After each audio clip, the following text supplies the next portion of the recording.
আসসালামু আলাইকুম ওয়া রাহমাতুল্লাহি ওয়া বারাকাতুহু। নাহমাদুহু ওয়া নুসাল্লি আলা রাসূলিহিল কারীম। আম্মা বাদ। আলহামদুলিল্লাহ, আল্লাহ তাআলার অসংখ্য মেহেরবানি যে আল্লাহ তাআলা আমাদেরকে দর্শে অংশগ্রহণ করার তৌফিক দান করেছেন। আলহামদুলিল্লাহ। Puri boleh teman ceram dalam bala. Cakap tak daai. Kau ke orang dalam sudut.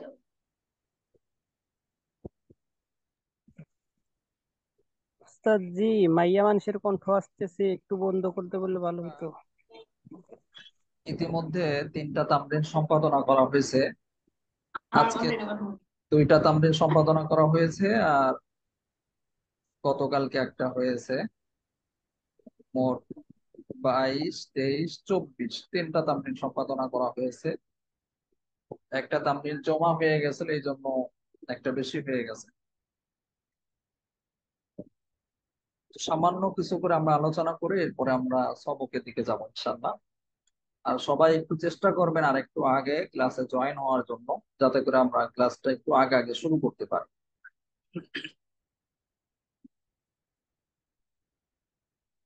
22 number যে তামরিনটা ছিল, এক গরুতে একাধিক সন্তানের আকিকা দেওয়া যাবে কিনা এই বিষয়ের উপরে একটা তামরিন আপনাদেরকে দেওয়া হয়েছিল। আলহামদুলিল্লাহ, অনেকেই লিখেছেন, কিন্তু কাঙ্ক্ষিত লেখাটা অনেকেই লিখতে পারেননি, চেষ্টা করেছেন। আর একটু চেষ্টা করতে হবে, বিশেষ করে মুস্তাদরাকে হাকিমের যে হাদিসটা রয়েছে, যেটা দ্বারা বোঝা যায় যে গরু দ্বারা উট দ্বারাও আকিকা দেওয়া যাবে। হাদিসটা আপনারা বিভিন্ন অ্যাপস থেকে হয়তো দিয়েছে, তো নিজে যে বের করবেন, নিজে যে তাহকিক করবেন, এই কাজটা তেমন কেউ করেন না। এটা যদি আপনি না করেন, সবসময়ই বলা হয় আপনার যোগ্যতা হবে না, ইস্তেদাত হবে না। আর একজনের লেখা আপনি কপি করে দিয়ে দিন। নিজে বের করার চেষ্টা করতে হবে, বাহিসুল হাদিস থেকে নিজে তাহকিক করার চেষ্টা করতে হবে। তারপরে আর একটা হাদিস ছিল 2 নম্বরে, যে এখানেও কোন শিশু জন্ম নিলে আকিকা সম্পর্কে আলোচনা করা হয়েছে। এরপরে আরেকটা আহ, হাদিস উল্লেখ করা হয়েছে, যেটা সহিহ মুসলিমের 1318 নম্বর হাদিস। এখানে গরুর এবং উটের কথা এসেছে, যদি 7 জনের পক্ষ থেকে কোরবানি করা হয় তাহলে আদায় হয়ে যাবে। আমাদের এই আকিকার ক্ষেত্রেও যে গরু দিয়ে উট দিয়ে দেওয়া যাবে, এর বিশেষ একটা দলিল হলো মুস্তাদরাকে হাকিমের হাদিসটা। তারপরে আরেকটা দলিল হলো যে নুসুক শব্দটা, উলামায়ে কেরাম বলেন নুসুক শব্দটা কোরবানির ক্ষেত্রেও ব্যবহার হয়েছে, বা কোরবানির নুসুক শব্দটা আকিকার ক্ষেত্রেও ব্যবহার হয়েছে। যেহেতু নুসুক অর্থ কোরবানি, এই জন্য কেউ চাইলে এটা কিয়াস করে উলামায়ে কেরাম বলে থাকেন যে এখানেও কোরবানির মতো আকিকাও একাধিক ব্যক্তির আকিকা দেওয়া যাবে উট এবং গরুতে। তারপরে আরো অনেকে যুক্তি দিয়ে থাকে, যেহেতু কোরবানি ওয়াজিব, আর তো আকিকা তো এটা মুস্তাহাব সুন্নতের পর্যায়ে। যদি ওয়াজিব আদায় হয় তাহলে মুস্তাহাবটা আদায় হবে, এটা তো সাধারণ বিষয়। তো এই বিষয়টা গুছিয়ে কথাগুলো লেখার ক্ষেত্রে নিজেদের চেষ্টা করতে হবে। তারা লিখেছেন, কেউ বেশিরভাগই বিভিন্ন অ্যাপস থেকে যা পেয়েছেন ওইটা কপি করে দিয়েছে। এভাবে দিলে কিন্তু ইস্তেদাত ভাই কম হবে না। আপনারা এই কাজটাই বেশি করেন। একটা তামরিন কেউ আছে প্রশ্ন দিতে না দেরি, দিতে দেরি হয় কিন্তু তার উত্তর লিখতে দেরি হয়, 2 মিনিটের মধ্যে সে দিয়ে দিচ্ছে, আর একজনের একটা লেখা কপি করে হুবহু দিয়ে দিচ্ছে। এরকম তামরিন লিখে ফায়দা হবে, নিজের থেকে লেখার চেষ্টা করুন। যাক, তামরিন গুলো আপনারা সম্পাদনা করে খুব সুন্দরভাবে মনোযোগ সহকারে দেখবেন। কোন ত্রুটি যদি আপনার নজরে পড়ে এটাও আমাদেরকে জানাবেন। আর সাথে সাথে আপনার ত্রুটিগুলি যখন ধরা পড়বে যে আমি কি ভুল করেছি, এটাও ঠিক করে নেবেন। এটা 22 নাম্বার তামরিন ছিল। তারপরে 23 নাম্বার যে তামরিনটা, কবরে মাটি দেবার সময় যে মিনহা খলাকনাকুম ওয়া ফিহা নুঈদুকুম ওয়া মিনহা নুখরিজুকুম তারাতান উখরা। এই যে কোরআনের যে আয়াতটি আমরা দোয়া হিসেবে পড়ে থাকি, এটার কি ভিত্তি আছে কিনা, এই বিষয়ের উপর একটা তামরিন আপনাদেরকে দেওয়া হয়েছে। এর মধ্যে প্রায় 90% বললে ভুল হবে, সবাই কপি করে দিয়েছে। তো এখানে যে যে হাদিসের কিতাবের নাম বলছে সবগুলো আপনি দিয়েছে। যে সমস্ত রাবিদের মুহাদ্দিসদের কথা বলা হয়েছে ওনারা বলছেন হাদিসটা একটু জয়ীফ, ওইটাই আপনারা অ্যাপসের থেকে কপি করে দিয়েছে। তাহলে লাভ হলো কি বলেন? একই কাজ। এগুলো হলো তাহকিকের জিনিস। এগুলো কেন দেওয়া হচ্ছে? একটা অ্যাপস এর মধ্যে একটা ওয়েবসাইট আছে, এর মানে কি আমরা ওইখান থেকে দিবেন না? এটা এই ধরনের তাহকিকের তামরিন এই জন্য দেওয়া হয় যাতে করে আপনি নিজে তাহকিক করেন, নিজে যেন ইস্তেদলাল পারেন, এই জন্য দেওয়া হয়। 2 নম্বর যে মুসনাদ আহমদের যে হাদিসটা আছে, মানে যে হাদিসের মধ্যে মিনহা খলাকনাকুম ওয়া ফিহা নুঈদুকুমের যে দোয়াটা এসেছে, এটা মোটামুটি আমরা সবাই উল্লেখ করেছেন। তো 1 নাম্বার যেটা আছে, 1 নাম্বার যেটা আমরা হাদিসটা উল্লেখ করেছি সুনান ইবনে মাজার 1565 নম্বর হাদিস, যেখানে রাসূলুল্লাহ সাল্লাল্লাহু আলাইহি ওয়াসাল্লাম জনক ব্যক্তির জানাজার নামাজ আদায় করেন, এরপর মৃতের কবরের কাছে আসেন এবং তার মাথার দিক থেকে 3 মুষ্টি মাটি দিলেন। এই যে মাটি দিলেন, যে 3 মুষ্টি মাটি দিলেন, এই হাদিসটা দেখলাম সম্ভবত একজন এনেছে, আর কারো নজরেই পড়ে, মানে চেষ্টা করেননি আপনারা এরকম। এই হাদিসটা আনা উচিত ছিল, যে 3 বার মাটি দেওয়াটা এটা সহিহ হাদিস দ্বারা প্রমাণ। কিন্তু 3 বার মাটি দেওয়ার সময় যে, কিন্তু কবরে মাটি দেওয়ার সময় যে দোয়াটা পড়া হয়, এই হাদিসটা সনদগত ভাবে সহিহ।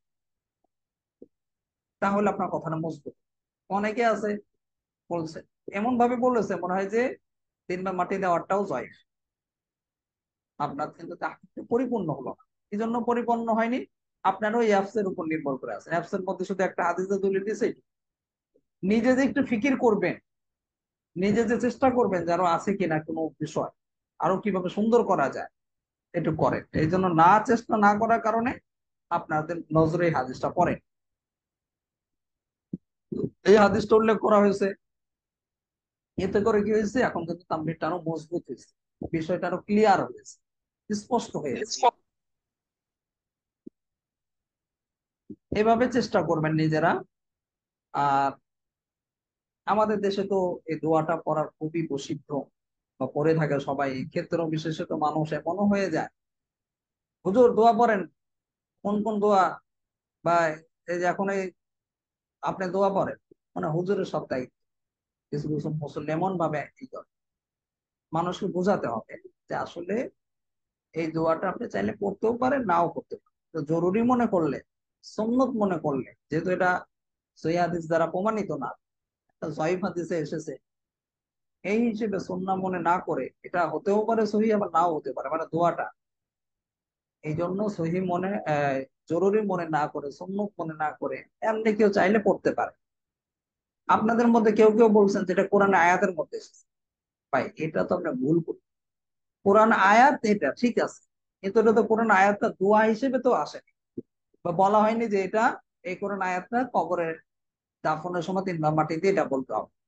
এটা কি কোরআনের মধ্যে এসেছে, নাকি ভিন্ন প্রসঙ্গে ভিন্ন একটা আলোচনা করতে গিয়ে এসেছে? কোরআনের মধ্যে আসলেই যে ওইটা আপনি যে কোনো জায়গায় ফিট করে দিবেন, এটা তো পারবেন না। যেখানে আপনাকে নির্ধারণ করা হবে ওইখানে আপনি ফিট করতে পারবেন না, ওইখানে আমল করতে পারবেন। কোরআনের মধ্যে আমরা শুধু আয়াতটা পাই, আর এই আয়াতটা যে কবরে মাটি দেওয়ার ক্ষেত্রে পড়া লাগবে বা পড়া যাবে, এটা আমরা কোরআনে পাই না। এটা একটা হাদিসের মধ্যে পাই, মুস্তাদরাকে হাকিমের কি মুসনাদে আহমদের হাদিসের মধ্যে, মুস্তাদরাকে হাকিমের মতো হাদিসটা এসেছে।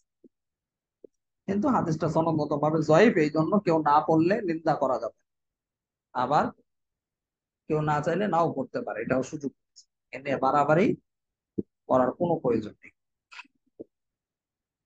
এটা একটা প্রসিদ্ধ একটা মাসআলা, যে ভুলটা অধিকাংশ মানুষের মধ্যে রয়েছে। এই বিষয়ের উপর একটা তামরিন আপনাদেরকে দেওয়া হয়েছিল, যে কবরের মাটি দেওয়ার সময় তিন তিন মিনহা খলাকনাকুম পড়া কি ভিত্তিহীন। এই সমস্ত ছোটখাটো মাসালাগুলো অনেকে নজরে আসে না। তো আমরা খুঁজে খুঁজে বিভিন্ন সময় আপনাদেরকে দিয়ে থাকি, যেগুলো আপনাদের জন্য ফায়দা হয়, সাধারণ মানুষের জন্য ফায়দা। অনেকে আছে দেখে মনে করে আমি তো জানি, যখন তাহকিক করবেন তখন না আপনি বোঝা যাবে যে আপনি জানেন কতটুকু। তারপরে আর একটা তামরিন, 24 নম্বর যে তামরিনটা আছে, আজকে সম্পাদনা করা হয়েছে। মুসলিম ছেলে মেয়ে অমুসলিম ছেলে মেয়েকে বিয়ে করতে পারবে কিনা। একজন মুসলিম ছেলে একজন অমুসলিম মেয়েকে, অথবা একজন মুসলিম মেয়ে একজন অমুসলিম ছেলেকে বিয়ে করতে পারবে কিনা, বা বিয়ে করাটা জায়েজ হবে কিনা, এই বিষয়ের উপর একটা তামরিন আপনাদেরকে দেওয়া হয়েছে। এই তামরিনের ক্ষেত্রেও দেখলাম আপনারা ওই অ্যাপসের মধ্যে একটা কোরআনের আয়াতের দলিল পেয়েছেন, ওই একটা আয়াত, আয়াতের মধ্যে স্পষ্ট ভাবে এসেছে, এটা ঠিক আছে, যেখানে একবার স্পষ্ট ভাবে আল্লাহ তাআলা নিজে নিষেধ করে দিয়েছে যে অমুসলিমদেরকে বিয়ে করা যাবে না, পুরুষদের জন্যও না, মহিলাদের জন্যও না। প্রয়োজনে এর এর চেয়ে উত্তম হবে দাসদের বিবাহ করা, দাসীদের বিবাহ করা, গোলামের গোলামকে বিবাহ করা, এটা উত্তম। এর বাইরে দেখেন সহিহ বুখারীর মধ্যে আর একটা হাদিস এসেছে, যেটা 5000, সহিহ বুখারীর 5285 নম্বর হাদিস। এই হাদিসটা যদি একটু লক্ষ্য করেন, এখানেও কিন্তু এই বিষয়টা আরো ক্লিয়ার হয়ে যায় যে অমুসলিম যারা রয়েছে, কাফের মুশরিক রয়েছে, তাদেরকে বিবাহ করা যাবে না, এটা হারাম। এই হাদিসের মধ্যে স্পষ্ট ভাবে এসেছে, যেটা নাফে রহমতুল্লাহ থেকে বর্ণিত, যে ইবনে ওমর কে কোনো খ্রিস্টান বা ইয়াহুদি নারীর বিবাহ সম্পর্কে জিজ্ঞাসা করা হলে তিনি বলেন আল্লাহ তাআলা মুমিনদের উপর মুশরিক নারীদের বিবাহ হারাম করে দিয়েছেন। এখানে কিন্তু আমরা স্পষ্ট ভাবে এই হাদিসটা পেয়ে যাচ্ছি, যদিও এই হাদিসটা অন্যান্য হাদিসের কিতাবের মধ্যে পাওয়া যাচ্ছে না, সহিহ বুখারীর মধ্যে এসেছে। তো আপনি চাইলে কিন্তু এটাও দিতে পারতেন, তো আপনারা দেননি কেন? মোতালা করেননি, চেষ্টা করেননি। ওই অ্যাপস এর মধ্যে একটা কোন আয়াত পেয়েছেন, ওই একটাই। আবার কেউ কেউ হাদিস দিয়েছেন, যেমন বিয়ের ক্ষেত্রে রাসূল সাল্লাল্লাহু আলাইহি সাল্লাম 4টা বিষয় দেখে বিয়ে করতে বলেছেন, আপনি ওই হাদিস দিয়েছেন। বা এটা তো মুসলিমদের ক্ষেত্রে, আপনি কি অমুসলিমদের মধ্যে দিনদারিত্ব খুঁজতে যাবেন? সে তো দিন ইসলাম গ্রহণই করেননি, তার মধ্যে আবার দিনদারি দেখবেন কি? জায়গা বুঝতে হবে। যে কোনো একটা হাদিস যে কোনো জায়গায় ফিট করে দিলে বা যুক্ত করে দিলে কিন্তু ওইটা আপনার দলিল হবে। কোন জায়গার দলিল কোন জায়গায় দিতে হবে এটা ভালো মতো বুঝতে হবে। বোঝার জন্য বারংবার হাদিসটা পড়তে হবে, কোরআন আয়াতটা পড়তে হবে, অথবা কোনো ফতোয়ার কিতাবের হাওলা হলে ওই এবারতটা ভালো মতো পড়তে হবে, বুঝতে হবে, এরপরে গিয়ে দিতে হবে। একটা দলিল বা একটা আয়াত বা একটা হাদিস বলে দিলেই যে ওইটা দলিল হয়ে যায় এমন না। কোন জায়গা কোন দলিল, এটা ভালোভাবে বোঝার চেষ্টা করতে হবে। আরো বিভিন্ন আয়াত দিয়ে অনেকেই দেখলাম দলিল দিয়েছে। এমন আয়াত দিয়েছেন যে পরপুরুষ যারা আছে বেগানা মহিলা, তাদের দিকে তাকানো যাবে না, যেটা সূরা নূরের মধ্যে বিস্তারিত আলোচনা হয়েছে। ওইখান থেকে দেখা যায় কেউ কেউ কয়েকটা আয়াত দিয়েছে। ভাই ওইগুলি কি এখানে আসবে? এখানে হলো অমুসলিমকে বিবাহ করা যাবে কিনা এই বিষয়ের উপরে চাওয়া হচ্ছে, আর আপনি দিচ্ছেন নজরের হেফাজতে। হলো কিছু? যাক, আসলে ভুল হবে এটাই স্বাভাবিক, কিন্তু ভুল থেকে শিক্ষা নিতে হবে, যাতে করে আমার সামনে আর ভুল না হয়। সবাই চেষ্টা করবেন এইভাবে তামরিন গুলো লেখা। আমরাও সময় দেই, কষ্ট করি, কষ্ট করে আপনাদের তামরিন গুলো দেখি, সম্পাদনা করি। সবকিছু করার পরে যদি দেখি আপনারা চেষ্টা করছেন না, তখন কিন্তু আমরাও হতাশ হয়ে যাই, আমাদের মেহনতের জজবাটা নষ্ট হয়ে যায়। কারণ যেখানে কোনো অনলাইন ইফতা বিভাগে তামরিনই করায় না, আর আমরা ভর্তি বিজ্ঞপ্তিতে ঘোষণাই দিয়ে দিয়েছি 100টা তামরিন করাবো। প্রতিদিন তামরিন থাকবে, প্রতিদিন দর্স হবে, মুহাজারা হবে, সবকিছু করানো হচ্ছে। এখন আপনারা যদি একটু গুরুত্ব না দেন, তখন খুব কষ্ট লাগে, খুবই কষ্ট লাগে। একজন আজকে ফোন করেছে, এক ছাত্র ভাই ফোন করে বলে, উস্তাদ জি আমাদের ক্লাস কয় মাস ধরে চলছে? বলেন, একজন ছাত্র উস্তাদকে যদি জিজ্ঞেস করে কয় মাস ধরে ক্লাস চলছে, মানে সে হিসাব চাচ্ছে আমাদের কতদিন হলো ক্লাস চলছে। এরকম প্রশ্ন যদি ছাত্র করে উস্তাদকে, তাহলে কতটা কষ্টদায়ক বিষয়। সে ক্লাসও করছে না, এমনকি ভিডিও গুলোও দেখছে না, এবং এতটাই অন্যমনস্ক যে কতদিন হলো ক্লাস চলছে এটাও সে হিসাব রাখছে। আর কতটা গাফেল, উস্তাদকে গিয়ে ফোন করে আবার জিজ্ঞেস করছে। ও খালি সার্টিফিকেট এনে বই রয়েছে। সার্টিফিকেট আপনাদেরকে বলছি না এর আগে, একটা অবশ্য বললাম, সার্টিফিকেট পেলেই যে আপনি জান্নাতের টিকিট পেয়ে যাবেন এটা মনে করেন। জি, সার্টিফিকেট এটাই মনে করছি। আরো অনেক মানুষের আছে, অনেক মানুষের আছে। সার্টিফিকেট থাকলেই কিছু করা যায় না, নিজে কিছু ইস্তেদাত লাগে। অবশ্যই। এই জন্য ইস্তেদাত অর্জন করতে হবে ভাই। ইস্তেদাত ছাড়া, যোগ্যতা ছাড়া আপনার শুধু ইনশাল্লাহ। একটা সার্টিফিকেট নিয়ে আপনার কোনো কাজে আসবে না। যদি না আপনি একটু যোগ্যতা অর্জন না করার চেষ্টা না করেন, মোতালা না করেন, কিতাবাদি না ঘাটাঘাটি করেন, কিছুই তো জানবেন না। যাক, আমরা চেষ্টা করছি, আপ্রাণ চেষ্টা করেছি, আবার বাধ্যও করতে পারি না। বাধ্য এই জন্য করতে পারি না, অনেকে আছে বিভিন্ন মাদ্রাসা মসজিদে খেদমতে আছে, বিভিন্ন জায়গায় ফ্যামিলি, তারপরে মাদ্রাসার খেদমত সবকিছু মিলে খুব কষ্ট হয়ে যায় অনেকের জন্য নিয়মিত ক্লাসে জয়েন হওয়াটা। এই জন্য আমরা ভিডিওর অপশনটা বা রেখেছি। কেউ ক্লাসে জয়েন হতে না পারলে, যেহেতু মাদ্রাসার মহতামিমের কারণে, কমিটির কারণে অনেক সময় মোবাইল ব্যবহার করাটা কঠিন হয়ে যায়, এই জন্য আমরা ভিডিও আপলোড করে দিই, প্রতিদিন আপলোড করি। ভিডিও গুলো আপলোড করতে কিন্তু আমাদের শ্রম যায়, কষ্ট যায়। এগুলো হয়তো আপনারা অনেকে বোঝেন বোঝেন, রেকর্ড করা, মনে করে রেকর্ড করা, এগুলো আবার ঠিকঠাক করে থাম্বনেল টাম্বনেল বানিয়ে আবার আপলোড করা, আবার আপনাদেরকে লিঙ্কটা শেয়ার করা, প্রচুর ঝামেলা। তারপরেও করি কি জন্য, যাতে করে আপনারা কখনো ক্লাসে যদি উপস্থিত না হতে পারেন, পরবর্তীতে যেন আপনি ভিডিওটা দেখে নিতে পারেন।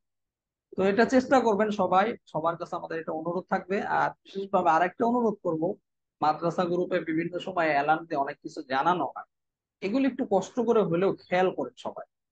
যদি আপনি এলান গুলো খেয়াল না করেন, আপনি কিন্তু একসময় পরীক্ষাও দিতে পারবেন না, কারণ পরীক্ষার এলানও মাদ্রাসা গ্রুপে দেওয়া হবে, সব এলান এখানে দেওয়া হয়। আপনাকে তো ব্যক্তিগতভাবে আমরা ফোন করে বলবো না যে হজরত আগামী 2 দিন পরে বা আগামীকালকে পরীক্ষা, আপনি পরীক্ষা আসবেন, এইভাবে ভাই আমরা বলতে পারবো না, এটা সম্ভব না। এটা উস্তাদের মানের সাথে যায় না। আপনাদের কষ্ট করে মাদ্রাসা গ্রুপের এলান গুলো খেয়াল করতে হবে, এটা অবশ্যই করবেন, নতুবা আপনার কিন্তু অনেক কিছু অজানা থেকে যাবে, এমনকি আপনি পরীক্ষাও না দিতে পারেন, কারণ আপনি জানবেন না, পরীক্ষা দিতে পারবেন। মাদ্রাসা গ্রুপের এলান গুলো অবশ্যই দেখবেন। আর হলো, আপনাদেরকে একাধিকবার মাদ্রাসা গ্রুপে এলান দিয়ে বলা হয়েছে, দর্শক বলা হয়েছে যে এখন থেকে আমরা রসিদ দেব। রসিদ দেওয়াটা একটু ঝামেলা কর। তারপর আবার রসিদ দিলে অনেক সময় ওইটা কিছুদিন পরে ডিলিট হয়ে যায়, ছাত্র অনেকে হোয়াটসঅ্যাপের সিস্টেমটা বোঝে না, সেটিং বোঝে না। আমরা এখন মেসেজ করে, মেসেজ দিলে কি হবে, ওই লেখাটা থেকে যাবে, যেটা পিকচারটা কিছুদিন পরে দেখা যায় না, ওইটা কিন্তু মেসেজের ক্ষেত্রে থাকবে না। তারপরে আরেকটা সুবিধা হলো, মেসেজের মধ্যে আমরা, আপনি বিকাশে টাকা পাঠালেন না নগদে পাঠালেন, ওইটার শেষ নাম্বারটাও আমরা লিখে রাখছি, ওই বিকাশ বা নগদ পাঠালে ওইটাও লিখে দিচ্ছি। এতে করে আমাদের যাচাই করা এবং আপনার নিজেরও যাচাই করাটা খুব সহজ হবে, যে আপনি টাকা পাঠিয়েছেন, কবে পাঠিয়েছেন, কত তারিখে পাঠিয়েছেন। আর বড় কথা হলো, অনলাইন যত প্ল্যাটফর্ম আছে সব মেসেজের মাধ্যমেই বিভিন্ন বিষয়ে ছাত্রদেরকে টাকা লেনদেনের ক্ষেত্রে জানিয়ে থাকে। তো আমাদের প্রতিষ্ঠান যেহেতু আলহামদুলিল্লাহ দিনকে দিন আরো বড় হচ্ছে, ছাত্র সংখ্যা বাড়ছে, ওইদিকে লক্ষ্য করে আমরা ওই পথেই হাঁটছি। আগামীতে আমরা আর একটা প্রসেস করব, যেটা অটো মেসেজ। কেউ বেতন দিলে অটোমেটিক আপনার কাছে মেসেজ চলে যাবে, এটা আমাদের দিতে হবে না, ওই সিস্টেমও করা হবে। আপাতত আমরা নিজেরাই মেসেজ দিচ্ছি, পরবর্তীতে উস্তাদরাও মেসেজ দিবে না, অটোমেটিক সিস্টেমে মেসেজ চলে যাবে। এবং কেউ বেতন দিতে চাইলে ওয়েবসাইটে যাবে, ওয়েবসাইটে গিয়ে বেতন দিতে পারবে। এরকম আরো কিছু আমরা সামনে আপডেট আনবো ইনশাল্লাহ, যাতে করে আপনাদের জন্য সহজ হয়, আমাদের জন্য সহজ হয়। আচ্ছা দেখেন, গত দর্শে আমরা 100, গতকালকের দর্শে ওয়াইফাই এর সমস্যা হয়েছিল, পাশাপাশি আবার আহ জুমেরও সমস্যা হয়েছিল, দুইটা মিলিয়ে আমরা বেশিক্ষণ ক্লাস গতকালকে করতে পারিনি। তো 5টা কায়দা আমরা পড়েছিলাম আজকে। তার পর থেকে দেখেন 125 নম্বর কায়দা পর্যন্ত আমরা পড়েছিলাম, আজকে পড়বো 126 নম্বর কায়দা থেকে। বিসমিল্লাহির রহমানির রহিম। খবরুল আহাদি ওয়ারাদা মুখালিফান লিনাফসিল উসুলি লাম ইউকবাল। এই কায়দাটি আমরা দেখতে পাচ্ছি নুন রয়েছে, আর নুন দ্বারা কি বোঝানো হয় মনে আছে আপনাদের? নুন দ্বারা তাসহিহুন নাজরি নামক কিতাবকে বোঝানো হয়েছে। এই জন্য এখানে কি সাংকেতিক চিহ্ন হিসেবে নুন উল্লেখ করা হয়েছে। অর্থটা খেয়াল করে। ও আচ্ছা, আপনাদের বোঝার জন্য আরেকটু সহজ করে পড়তে হবে। এই 126 নম্বর কায়দাটার মধ্যে কিছু কথা আছে যেটা শুরুতে আলোচনা করলে আপনাদের বুঝতে একটু অসুবিধা হবে। আপনাদের সুবিধার জন্য আমরা 127 নম্বর কায়দাটা আগে পড়ব। 127 নম্বর কায়দাটা আগে পড়ে তারপরে যদি আমরা 126 নম্বর কায়দাটা পড়ি তাহলে আপনাদের বুঝতে সুবিধা হবে। একটু ভিন্ন রকম আলোচনা তো, আহ এই জন্য আমরা একটু ব্যতিক্রম ভাবে পড়বো। 127 নম্বর কায়দাটা আগে দেখেন। খবরুল ওয়াহিদি, মানে একই কায়দা একই বিষয়, আহ, একটু বোঝার সুবিধার্থে আপনাদের উল্টা পাল্টা করে পড়াচ্ছে। 127 নম্বর দেখেন। খবরুল ওয়াহিদি হুজ্জাতুল লিল আমালি বিহি ফি বাবিদ্দিন। দ্বীনের ক্ষেত্রে খবর ওয়াহিদ আমলের জন্য দলিল হবে। বলা হলো দ্বীনের ক্ষেত্রে খবর ওয়াহিদ আমলের জন্য দলিল হবে। অর্থাৎ এখানে খবর ওয়াহিদ কাকে বলে এ সম্পর্কে আমরা একটু আলোচনা করব। তারপরে খবরে ওয়াহিদ কেন দ্বীনের ক্ষেত্রে আমলের জন্য দলিল হবে এ বিষয়ে আমরা আলোচনা করব। তার আগে একটা কথা মনে রাখবেন, বা যারা ছিলেন তাদের তো মনে আছে, আমরা হাদিসের বিভিন্ন ক্যাটাগরি, বিভিন্ন শ্রেণী বিন্যাস নিয়ে কিন্তু সুন্দর করে একটা মুআযারা করা হচ্ছে, মনে আছে কিনা? হাদিসের প্রকার ও পরিচিতি, এই শিরোনামে একটা মুহাজারা হয়েছিল। ওই মুহাজারার মধ্যে কিন্তু আমরা অনেকগুলো বিষয় এই হাদিস সম্পর্কে আলোচনা করেছিলাম। ওইগুলো যদি মনে থাকে বা কেউ যদি ক্লাসে উপস্থিত না থেকে থাকেন, ইউটিউব থেকে ওই মুহাজারাটা দেখে নেবেন। ওইটা যদি আপনি না দেখেন, কিছু কিছু আছে হাদিসের প্রকার, এই যে যেমন এখানে একটা হাদিসের নিয়ে একটু আলোচনা হবে, আরো কিছু কিছু বিষয় আছে এটা আপনার বুঝে আসবে।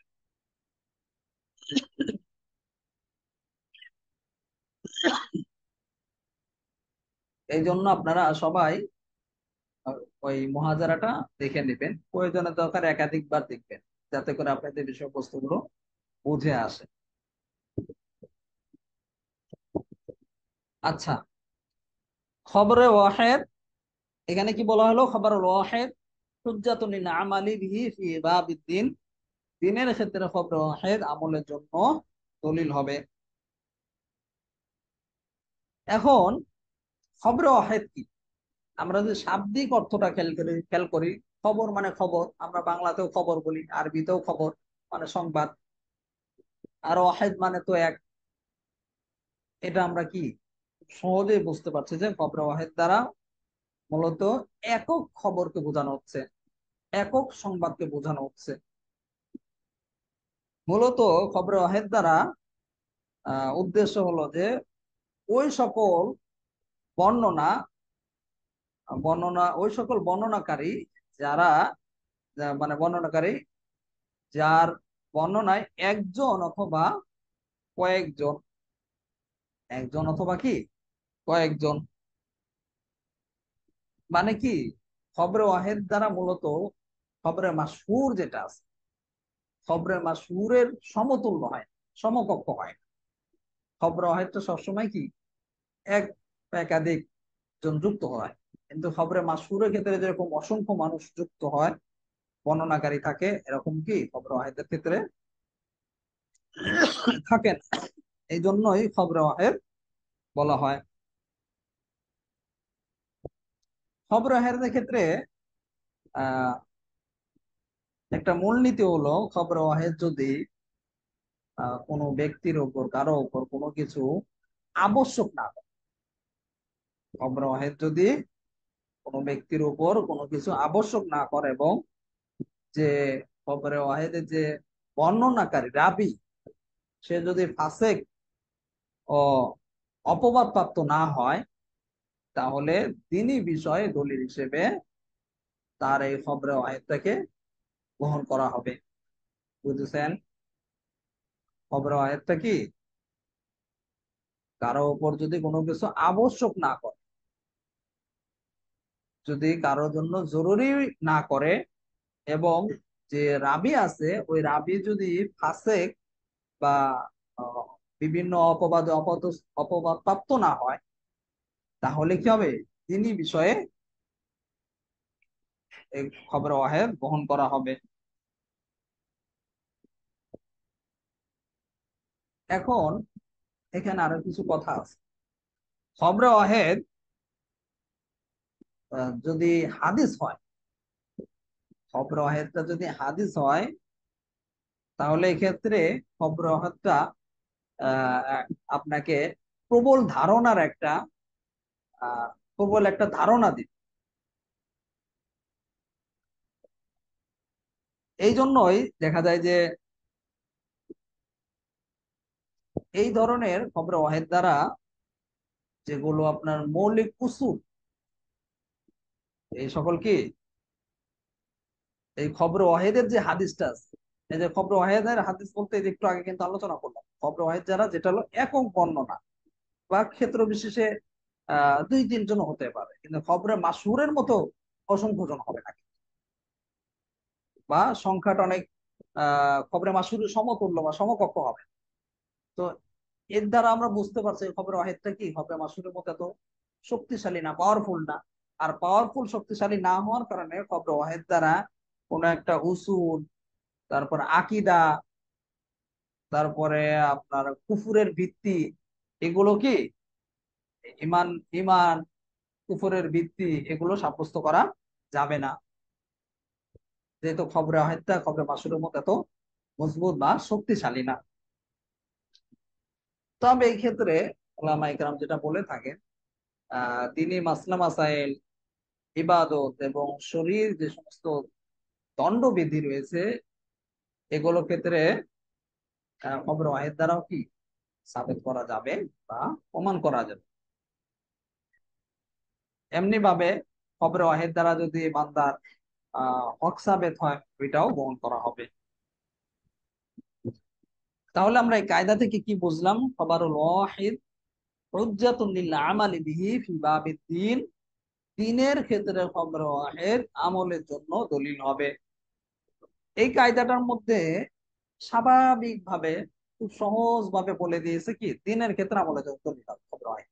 কিন্তু আমরা এতক্ষণ যে আলোচনাটা করলাম যে না, দ্বীনের ক্ষেত্রে আমল দলিল হবে, তবে দ্বীন যেহেতু একটা বিস্তৃত একটা বিষয়, খুব ব্যাপক একটা বিষয়, এই জন্য এখানে ক্ষেত্র বিশেষে দ্বীনের মধ্যেও কিছু কিছু জায়গায় খবর ওয়াহিদ দ্বারা দলিল হবে না।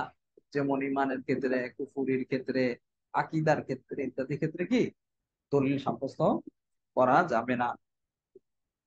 আচ্ছা, 127 নম্বর তো বুঝলেন। এবার আমরা 126 নম্বর কায়দাটা দেখি, তাহলে এখন বুঝতে একটু সুবিধা হবে। খবর ওয়াহিদ কি আমরা এতক্ষণ আলোচনা করলাম, আরো দলিল কোন জায়গায় হবে হবে না এটা নিয়ে আলোচনা করলাম। এরকম এখন 126 নম্বর কায়দাটা দেখেন। খবরুল আহাদ ওয়ারাদা মুখালিফান লিনাফসিল উসুলি লাম ইকবাল।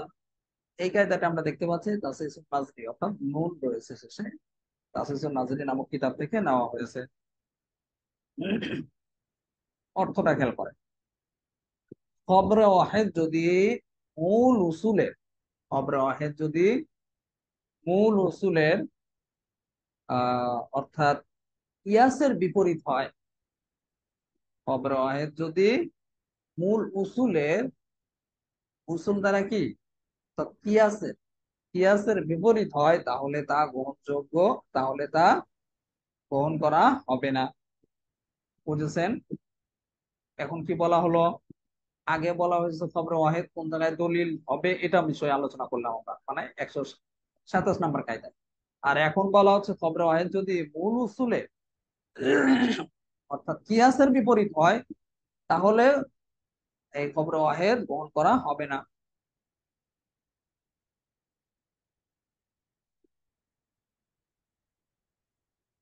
এর মানে হলো আমরা এই কায়দা থেকে বুঝলাম খবরে ওয়াহিদটা যখন কিয়াসের বিপরীতে এসে বর্ণিত হবে তখন খবরে ওয়াহিদটা আহ, আর গ্রহণ করা হবে না, তখন কিয়াসের উপরই আমল করা হবে।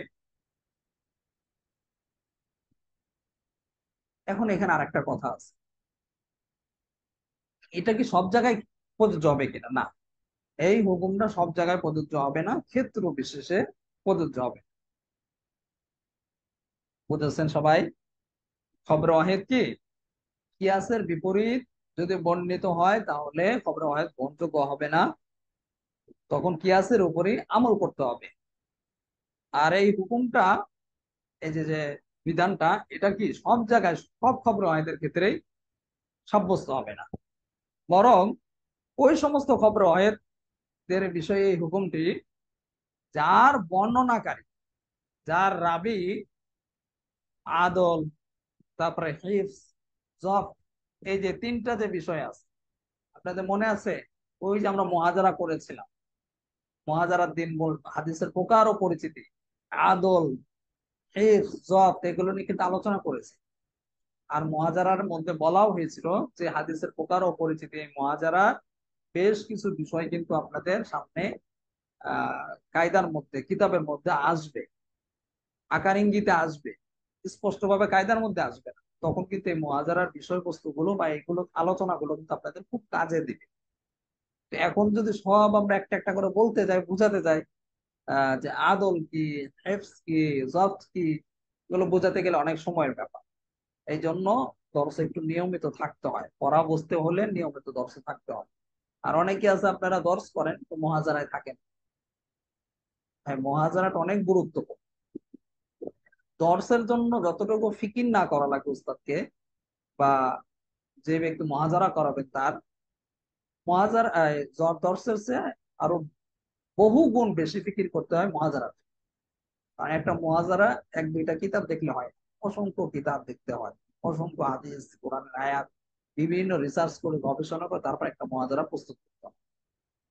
এই জন্য মুহাজারা গুলোকে গুরুত্ব দিবেন, মুহাজারা উপস্থিত থাকবেন। এ পর্যন্ত আপনাদের যে কয়টা মুহাজারা হয়েছে সবগুলোই তো আপনারা যারা ছিলেন, উপস্থিত ছিলেন, ক্লাসগুলো করেছেন, দেখেছেন তো কত গভীর থেকে আলোচনা করা হয়, কতটা দালিলিক ভাবে আলোচনা করা হয়, চুলচেরা বিশ্লেষণ করা হয়।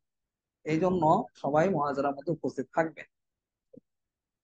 যাই হোক, আমি শুধু একটু সামান্য বলি, আহ আদল মানে কি? আদল মানে তো আমরা স্বাভাবিকভাবেই জানি যে যে আদল হলো এটা ন্যায়, ন্যায় নীতি বা ন্যায় পরায়ণতা, এগুলি কি বলা হয়?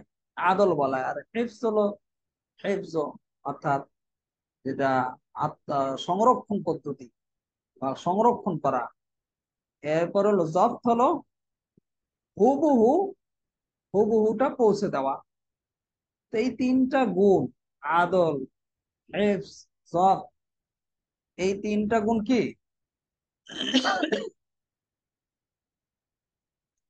যেই রাবির এই তিনটা গুণ, তিনটা গুণ হলো যে রাবির মধ্যে আছে, কিন্তু ফিকহের ক্ষেত্রে তিনি আবার এতটা প্রসিদ্ধ না। ওই খবরে ওয়াহেদের ক্ষেত্রে, ওই ধরনের রাবির খবরে ওয়াহেদের ক্ষেত্রে এই কথাগুলি প্রযোজ্য হবে। কোন কথাগুলি? যে একটু আগে যে বললাম, কোন জায়গায় খবরে ওয়াহেদ সাব্যস্ত হবে আর কোন জায়গায় খবরে ওয়াহেদ কিয়াসের, কোন জায়গায় খবরে ওয়াহেদ কিয়াসের বিপরীত বর্ণিত হলে গ্রহণ করা হবে না, সাব্যস্ত হবে, আর কোন জায়গায় গ্রহণ করা হবে না। এখানে আর একটা বিষয় হলো কি, দেখেন, এই খবরে ওয়াহেদ যখন, খবরে ওয়াহেদের যে রাবি আছে, রাবির মধ্যে আদল, হেফজ, জব্ত এগুলো আছে, কিন্তু ফিকহের ক্ষেত্রে, যখন ফিকহের ক্ষেত্রে সে প্রসিদ্ধ না হবে, অপ্রসিদ্ধ হবে, তখন এই খবরে ওয়াহেদ যদি কিয়াসের অনুকূল হয়, কিয়াসের কি হয়, অনুকূলে হয়, তাহলে তার উপরই আমল করা হবে।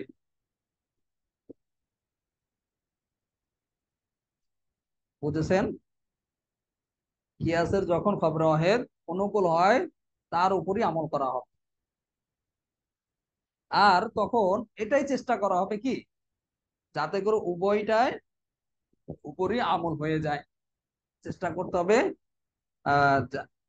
কিয়াসের উপর এবং খবরে ওয়াহিদ, যে সংবাদটা দিয়েছে, যে খবরে ওয়াহিদ যে এটা তথ্যটা দিয়েছে, এটা উভয়টার উপরে কি আমল করার চেষ্টা করতে হবে।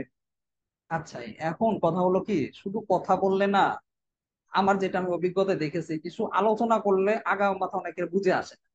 কেমন যেন মনে হয় যে কি শুনলাম, এক কান্দে শুনলাম আর কান্দে বের হয়ে গেল। এই জন্য আমি বেশি আলোচনা করি না। বেশি আলোচনা না করে সংক্ষিপ্ত বলে কথা বলি, আর হলো মেসাল দিয়ে দিই।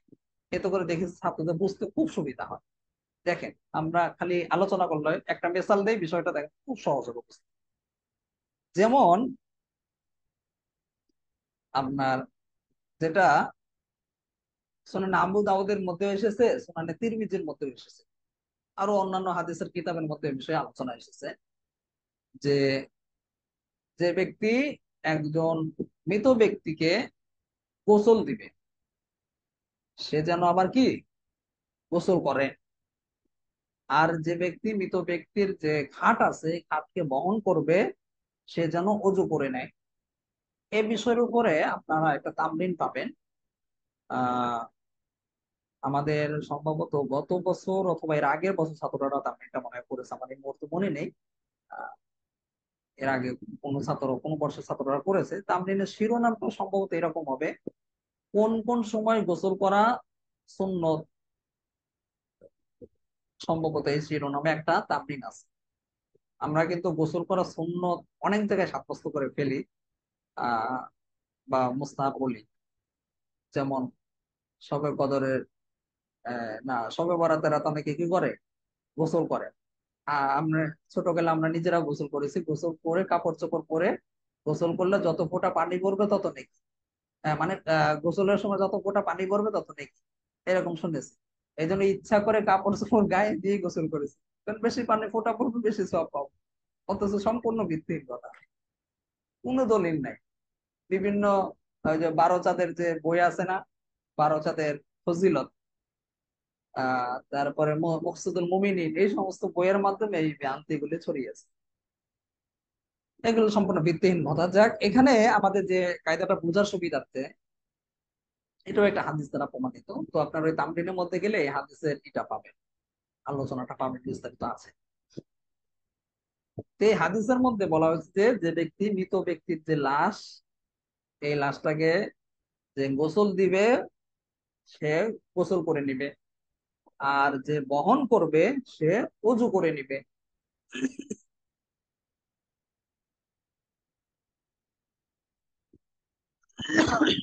তো এই যে যে খবর ওয়াহিদের দ্বারা যে এই কথা প্রমাণিত হলো, যে মৃত ব্যক্তিকে যে ব্যক্তি গোসল দিবে সেই কি তার উপর গোসল করাটা আবশ্যক হয়ে যাবে। আর হলো যে আবার লাশটা বহন করবে, খাটের উপর বহন করবে, তার জন্য অজু করাটা আবশ্যক হয়ে যাবে। এখন দেখেন, এটা আমরা হাদিসের মাধ্যমে, সুনানে তিরমিজি, আবু দাউদের মধ্যে এই হাদিসের মাধ্যমে আহ আমরা বুঝলাম যে আবশ্যক হবে। কিন্তু আপনি কিয়াস কি বলেন? এটা খবরে ওয়াহেদ। কিয়াস কি? কিয়াসে আমরা যদি খেয়াল করি যে কিয়াস তো এটা মানায় না, যে একজনের খাট বহন করছে, তারপর অজু করা লাগবে, তত অজু ভঙ্গ হয়নি।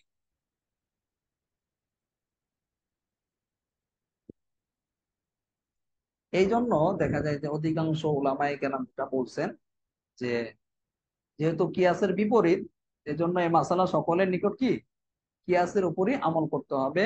এবং এই যে হাদিসটা আছে, এই হাদিসটাকে অনেকেই আহ মানে পরিত্যাজ্য করেছে।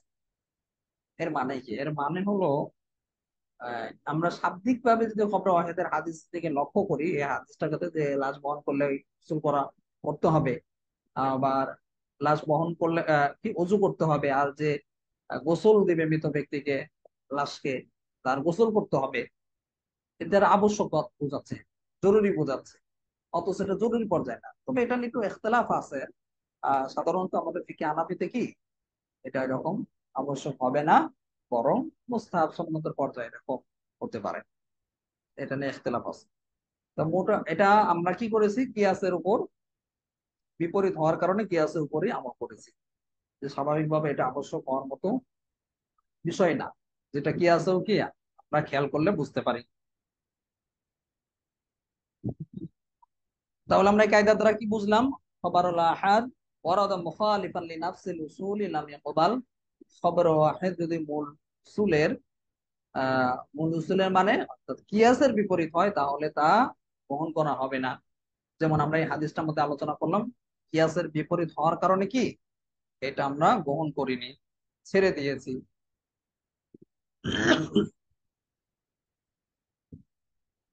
এরপরের কায়দাটা দেখেন। আচ্ছা, একটু আগে এক ভাই বলছেন যে মুনাজারা কবে হয়? ভাই মুনাজারা না, বলা হয়েছে মুহাজারা।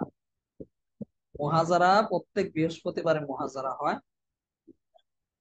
প্রত্যেক বৃহস্পতিবারে ক্লাস হয় না, মুহাজারা হয়, মানে কিতাব থেকে পড়া হয় না, মুহাজারা হয়ে থাকে। এটা তো জানার কথা। আপনারা কেউ কেউ আছেন ঠিক মতো ক্লাসও করেন না, জি মাদ্রাসার জি। গুলো দেওয়া হয় এগুলোও দেখেন না। ক্লাস না করলে জানবো কিন্তু। হঠাৎ করে ক্লাসে আসে, এসে এমন একটা শব্দ শুনে তখন মনে করে এটা খায় না, মাথায় দেয় এটা কি, সে অবাক হয়ে যায়। দেখেন না, মুহাজারাকে মুনাজারা বানিয়ে দিয়েছে। কোথায় মুনাজারা আর কোথায় মুহাজারা? হ্যাঁ, কেউ কেউ একটু আমাদের এক ওস্তাদ বলতেন মজা করে, কোথায় শেখ সাদে, কোথায় বকরিল্লাদি, কোথায় আসমান, কোথায় উসমান, কোথায় তাল আর কোথায় খাল, মিল হলো? মানে মুনাজার আর মুহাজারা কত ডিফারেন্স না, কিসের সাথে কি। সম্ভবত ওস্তাদ যে ছাত্র নতুন হইতে পারে। আচ্ছা দেখেন, 128 নাম্বার কায়দাটা দেখেন। খবরুল ওয়াহিদি লা ইয়ানফাকু আনিস সুবাহা। এই কায়দাটি উম, খবর ওয়াহিদ সন্দেহ থেকে মুক্ত হয় না। এই কায়দাটি কি সিনিয়র 17 সালের সিয়ারে কাবির নামক কিতাব থেকে নেওয়া হয়েছে।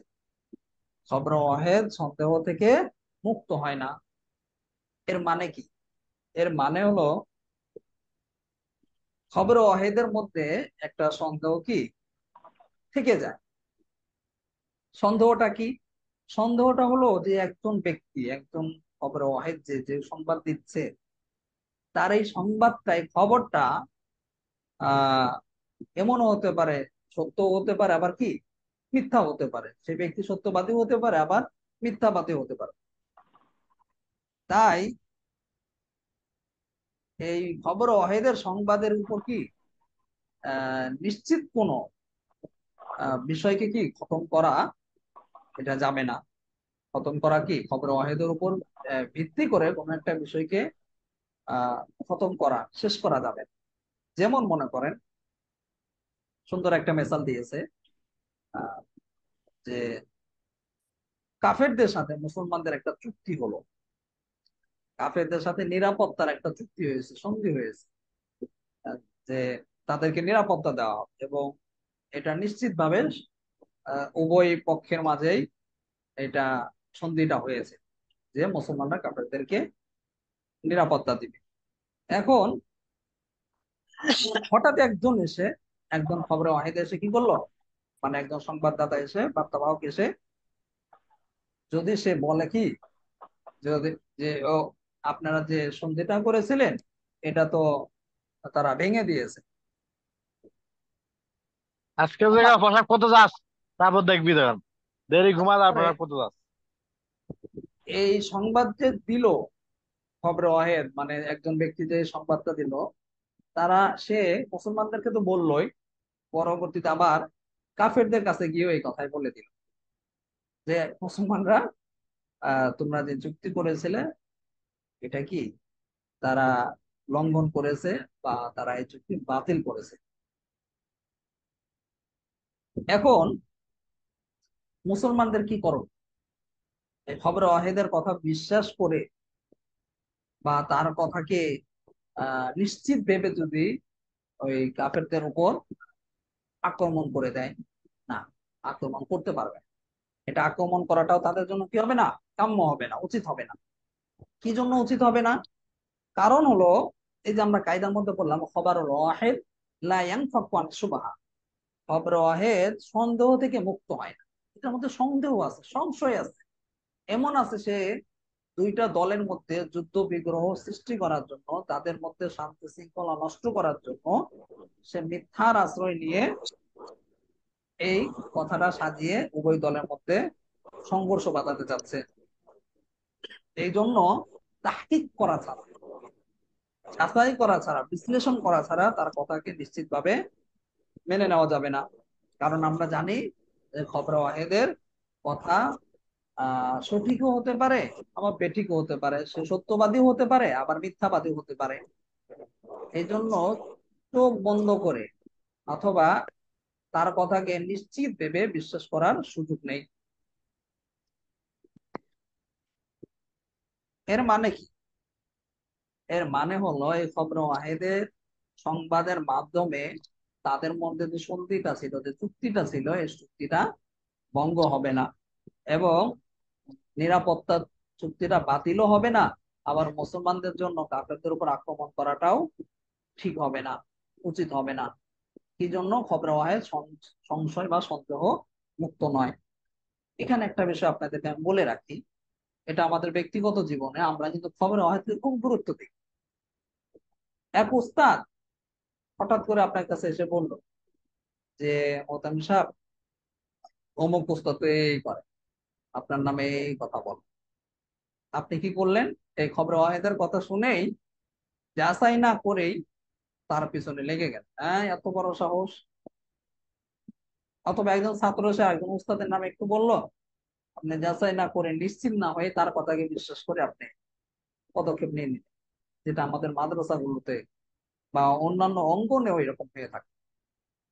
একটু আপন কেউ হলেও, পরিচিত কেউ হলে তার কথাকে নিশ্চিত দেবেন, নিজে যাচাই করার প্রয়োজনই বোধ করে।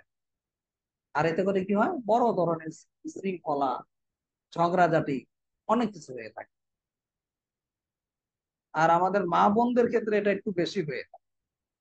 তারা তো মানুষের বলাও লাগে না, অনেক সময় একটু আহ দেখেই ধারণা করে বসে, দেখে অথবা শুনেই ধারণা।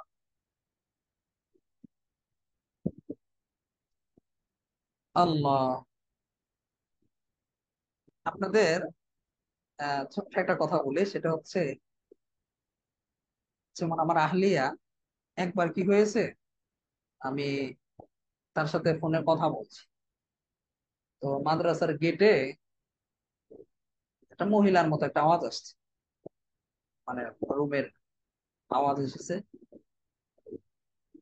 তারপরে আমি বলছি যে আচ্ছা রেখে দেই, কে যেন আসছে নাকি, দেখি তো।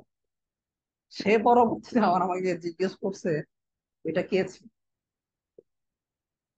মনে করছে হয়তো অন্য কেউ কিনা, কি জন্য আসলো, মানে খারাপ ধারণা করে নাই, কিন্তু তার সন্দেহটা বিরাজ করেছে, কি জন্য মহিলা এখানে আসলো, এখানে তো অফিসের কাছে আসার কথা না। এই যে সংশয়, সন্দেহ, এভাবে সন্দেহ করা উচিত। খবর অহেদ কি, খবর অহেদ তো দূরের কথা, একটু আওয়াজ শুনে সন্দেহ করে বসছে যে কেন আসলো। আমি বললাম কেন আসলে, এটা তো অন্য কোনো ছাত্রের অভিভাবক হতে পারে, ই হতে পারে, কত কিছুই তো হতে পারে। বললো না, আমি একটু জানার জন্য। যখন বললাম তখন সে একটু ঠান্ডা হলো। যাক, আমাদের পুরুষ মহিলা সবার মধ্যে এই ধরনের ইয়ে আছে। খবর ওয়াহিদকে আমরা নিশ্চিত ভেবে মেনে নেই। সন্দেহ থেকে, এখান থেকে আমরা কায়দার মধ্যে দেখলাম খবর ওয়াহিদ লা ইয়ানফাকু আন শুবহা, খবর ওয়াহিদ কি সন্দেহ থেকে মুক্ত হয় না, তো সন্দেহ থেকে মুক্ত নয়, সুতরাং এটা নিশ্চিত পাওয়ার সুযোগ নেই। তারপরে কায়দা দেখেন, আল খিরাজু বিদ্দিমান, এই কায়দাটি আমরা দেখতে পাচ্ছি সিন নুন রয়েছে, অর্থাৎ আলাস বা নাসায়ের কিতাব থেকে নেওয়া হয়েছে। অর্থটা খেয়াল করে, কোন বস্তুর মুনাফা জিম্মাদারির উপর ভিত্তি করে হয়। বস্তুর মুনাফা জিম্মাদারির উপর ভিত্তি করে হয়। দেখেন, এখানে কয়েকটা কথা বুঝতে হবে। প্রথমে আল খেরাজ বিদ্দিমান, যে বস্তুর মুনাফাটা জিম্মাদারির উপর ভিত্তি করে হবে। খেরাজ দ্বারা কি উদ্দেশ্য? খেরাজ মূলত যে কোন একটা জিনিসের, বস্তুর উৎপাদিত যে ফসল আছে বা মুনাফা, যে যা থেকে বের হয়, বস্তু থেকে বা উৎপাদিত ফসল বা মোনা থেকে যে যে বস্তু থেকে বের হয় এটাকে কি বলে? খেরাজ বলে। বুঝেছেন?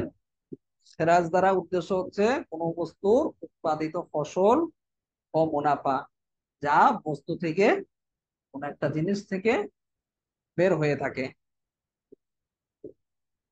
যেমন আমরা সহজে বুঝতে পারি, খেরাজ হলো যেমন গাছের থেকে কি বের হয়? ফল বের হয়। এই ফলটা কিছু থেকে বের হয়েছে? এই গাছ থেকে। তাহলে আমরা বলতে পারি গাছের খেরাজ হলো ফল। এমনি ভাবে বিভিন্ন যে প্রাণী রয়েছে, পশু রয়েছে, পশুর খেরাজ হলো কি? তার যে বাচ্চা বা দুধ আছে, এগুলো হলো পশুর খেরাজ। আর ডিমান্ড হলো, ডিমান্ড দ্বারা মূলত এখানে যে উদ্দেশ্যটা নেওয়া হয়েছে সেটা হলো মালিকানা হক বা জিম্মাদারি। ডিমান্ড দ্বারা উদ্দেশ্য কি? মালিকানার হক বা জিম্মাদারি। এর মানে কি? এর মানে হলো যদি কোনো একটা জিনিসের এমন জিম্মাদারি গ্রহণ করে যে যদি তা কোনো কারণে আহ বিলুপ্ত হয়ে যায়, ধ্বংস হয়ে যায়, তাহলে সে জিম্মাদার হবে। যদি কোন একটা জিনিসে মানে এমন ভাবে জিম্মাদারি নিল, যদি ওটা নষ্ট হয়ে যায়, ধ্বংস হয়ে যায়, তাহলে এই জিম্মাদারিটা কি?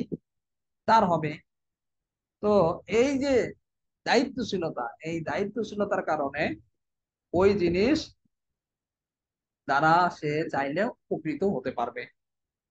যেহেতু সে দায়িত্বশীল বা দায়িত্ব নিয়েছে, যদি এটা নষ্ট হয়ে যায় বা ধ্বংস হয়ে যায়, এর দায়ভার কি? তার উপর থাকবে।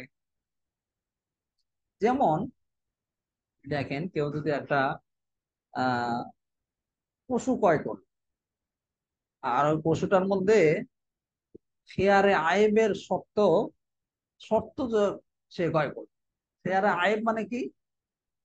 খেয়ারে আইব হলো যেটা ত্রুটিযুক্ত, আহ ত্রুটিযুক্ত যে কোনো একটা জিনিস বা পণ্য, যেটা সে ত্রুটিযুক্ত দেখেই কিনে পরবর্তীতে আবার কি ত্রুটি পেলে, ত্রুটিযুক্ত দেখে কিনেছে, আবার পরবর্তীতে ত্রুটি পেলে ফেরত দেওয়া যায়। এটাকে কি সহজে আমরা বলতে পারি খেয়ারে আইব। তো খেয়ারে আইবের শর্তে ক্রয় করলে তা কি? তা সে ব্যবহার করলো। তারপর যখন এই ব্যক্তি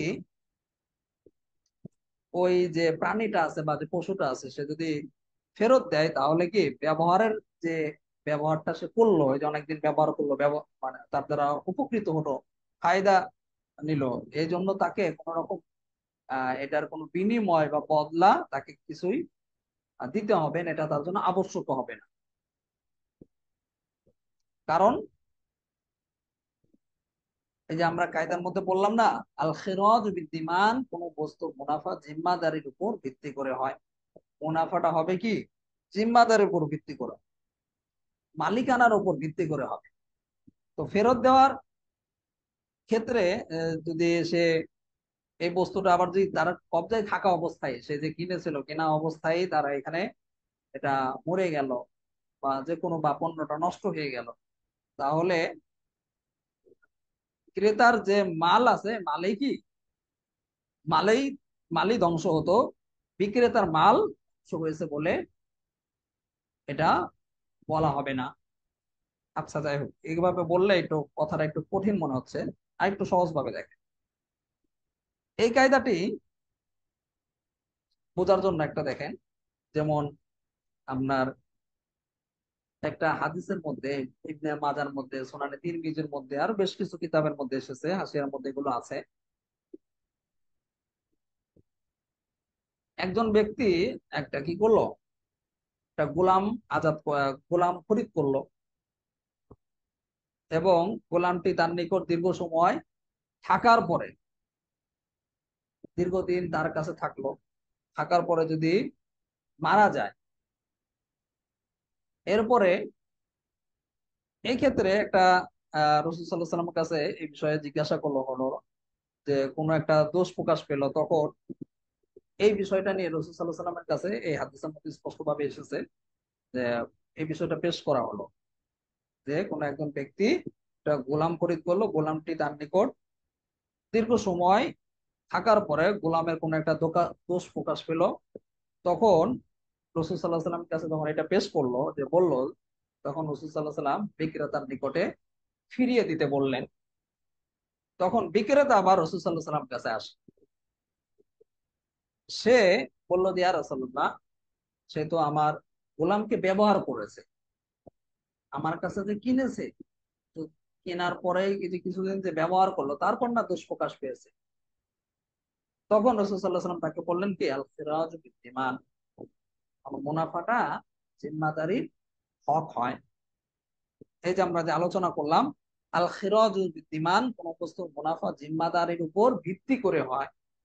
মুনাফাটা জিম্মাদারির উপর ভিত্তি করে, এই যে জিম্মাদারি যে সে খেয়ারে আইবের শর্তে ক্রয় করেছে, এই শর্তে ক্রয় করার কারণে তার ব্যবহার করার কারণেও তাকে কোনো বদলা বা বিনিময় দিতে হবে না, এটা তার জন্য ওয়াজিব হবে না, কারণ এটা এই শর্তে সে কিনেছিল। যাক, মূল বিষয়টা তো বুঝেছেন যে আল খিরাজ বিদ্দিমান, বস্তুর মুনাফা জিম্মাদারির উপর ভিত্তি করে হয়। যে বস্তুটা সে কিনবে এটা মুনাফা হবে কি হবে না, বা এই মুনাফা গ্রহণ করা যাবে কি যাবে না, এটা অনেকটা ওই জিনিসের উপর নির্ভর করা হয়। জিনিসটা কি, কোন ধরনের জিনিস, কি ধরনের পণ্য, ওইটার উপর নির্ভর করা হবে। তারপরে কায়দাটা দেখেন, 130 নম্বর কায়দা, আল কসমু ইদা সাকাতা আনিল জওয়াবি ফি মাজলিসিল কাদি জুইলাহু মুনকিরা ওয়া ইদা সাকাতা আনিল ইয়ামিনি বা'দা মা তালাবা মিনহু জুইলাহু নাকিলা। এই কায়দাটি আমরা দেখতে পাচ্ছি সিনিয়র সাথে সাথে সিয়ারে কাবির নামক কিতাব থেকে নেওয়া হয়েছে। অর্থটা খেয়াল করেন, বিবাদী যখন বিচারকের সামনে উত্তর দেওয়া থেকে নীরব থাকে, তখন তাকে অস্বীকারী গণ্য করা হবে। আর কসম তলব করার পর যদি সে নীরব থাকে, তাহলে তা সম্মতি হিসেবে গ্রহণ করা হবে। বুঝেছেন? এই বিষয়ে আহ মোটামুটি আমরা কিন্তু এর আগে ইসের মধ্যে আপনার পিছনে কয়েকটা কায়দাও পড়ে এসেছি, যেখানে কিছু আলোচনা কিন্তু এই বিষয়ের উপর গিয়েছে। এখানে একটা দেখেন মুরতাদের বিষয়ে হাসিয়ার মধ্যে এসেছে যে মুরতাদ, একজন ব্যক্তি ইসলাম থেকে খারিজ হয়ে গেল, মুরতাদ হয়ে গেল, তারপরে তো মুরতাদ হয়ে গেলে তার কাছে কি ইসলাম পেশ করা হবে। তো যদি সে কোনো ইসলাম পেশ করার পরে কোনো উত্তর না দেয়, তাহলে তাকে বিবাদীর স্তরে বিবাদীর স্তরে ধরে নেওয়া হবে। এর মানে এর মানে তার এই নীরব থাকাটা ইসলাম কবুল করার যে ব্যাপারটা রয়েছে এটার কি অস্বীকৃতি হিসেবে ধরে নেওয়া হবে। কারণ এই যে আমরা কায়দার মধ্যে পড়লাম না, আল খসমি ইদা সাকাত আন জাওয়াবি ফি মাজলিসিল কাদি জুইলাহু মুনকিরা ওয়া ইদা সাকাত আনিল ইয়ামিনি বা'দা মা তালাবা মিনহু জুইলাহু নাকিলা। বিবাদী যখন বিচারকের সামনে উত্তর দেওয়া থেকে চুপ থাকে, তখন তাকে অস্বীকারী গণ্য করা হবে। এই যে অস্বীকারী, এই জন্য সে চুপ থাকার কারণে অস্বীকারী গণ্য করা হবে। এরপর 3 বার তার সামনে ইসলাম পেশ করা হবে। এরপরে যদি উত্তর না দেয়, 3বারই যদি সে উত্তর না দিয়ে চুপ থাকে, তাহলে সে ওয়াজিবুল কতল হিসেবে, অর্থাৎ তাকে কতল করা আবশ্যক হয়ে যাবে। এরপরে আরেকটা কথা বলেছে দেখেন, ওয়াইদা সাকাত আনিল ইয়ামিনি বা'দা মা তালাবা মিনহু জুইলাহু নাকিলা।